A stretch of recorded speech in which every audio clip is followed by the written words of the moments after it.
উত্তর চব্বিশ পরগনার বসিরহাট এবং টাকি অঞ্চলে পরিবেশ নিয়ে সমালোচনায় মুখর এলাকাবাসী।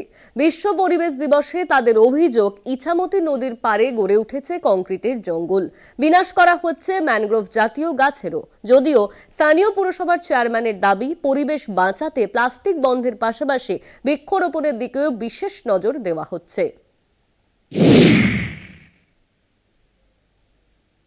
5ই জুন বিশ্ব পরিবেশ দিবস, আর এই দিবসকে সামনে রেখে রাজ্যের সরকারি বেসরকারি স্কুল কলেজগুলোতে সকাল থেকে সবুজায়ন ঘটাতে নেমে পড়েছে।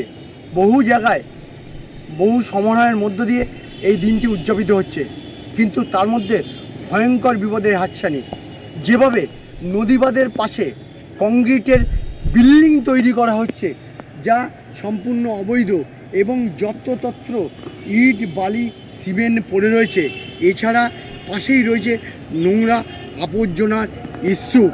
এছাড়া এর জন্যেই কিন্তু পরিবেশের ভারসাম্য নষ্ট হতে পারে।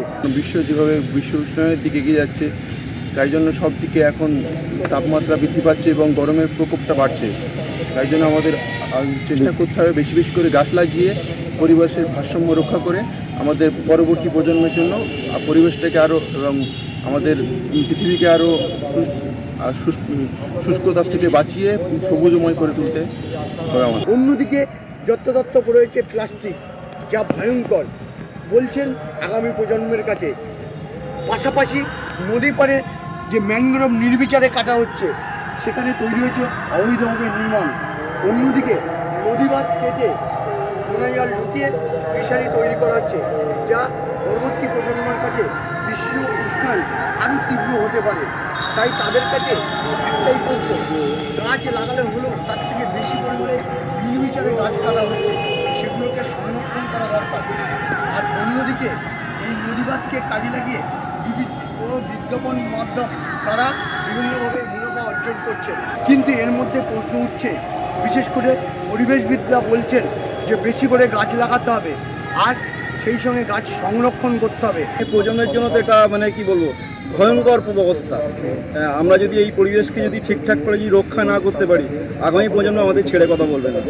সে যেই হোক, তারপরে উন্নয়নের জন্য কাটা হচ্ছে এবং সেটা আর কি বলবো, আমাদের এটা করুণ পরিণতি আমাদের বাধ্য হয়ে দেখতে হয়। ঠিক আছে, শুধু গাছ কাটা নয়, এবং বিভিন্ন বিজ্ঞাপনের জন্য গাছগুলোকে মানে মানে মানে মিসইউজ করা হয়। হ্যাঁ, সে পার্টির হোক বা কর্পোরেট ওয়ার্ল্ডের হোক, সে বিজ্ঞানের জন্য তাকে হেনস্থা করা হয়, গাছগুলোকে নষ্ট করা হয়। চলছে। নাহলে নতুন প্রজন্মের কাছে বিপদের কিন্তু ভয়ঙ্কর হাতছানি রয়েছে। 2025 সালে 5ই জুন আজকের দিনটাকে বিশেষ থিম করা হয়েছে নো প্লাস্টিক জোন, অর্থাৎ প্লাস্টিক মুক্ত সমাজ ব্যবস্থা। আগামী প্রজন্মকে রক্ষা করতে গেলে সবুজায়ন তো অবশ্যম্ভাবী, তার সাথে আরও যেটা প্রয়োজন আছে সেটা প্লাস্টিক দূর করা। কারণ প্লাস্টিক 500 বছরও জানা যাচ্ছে ধ্বংস হবে না। তো সেই বসিরহাট পৌরসভার পক্ষ থেকে আমরা যেটা করেছি, যে প্লাস্টিক রিসাইকেলের ব্যবস্থা করেছি, এবং প্রতিটা বাড়ি থেকে, প্রতিটা দোকান থেকে, বসিরহাটের প্রতিটা কোণা থেকে আমরা ময়লা আবর্জনা কালেকশন শুরু করেছি এবং তার থেকে সার তৈরি হচ্ছে। কি বাস্তবায়িত করা যাবে সেটা সময় বলবে। বসিরহাট থেকে সঞ্জিত চক্রবর্তী, কলকাতা টিভি।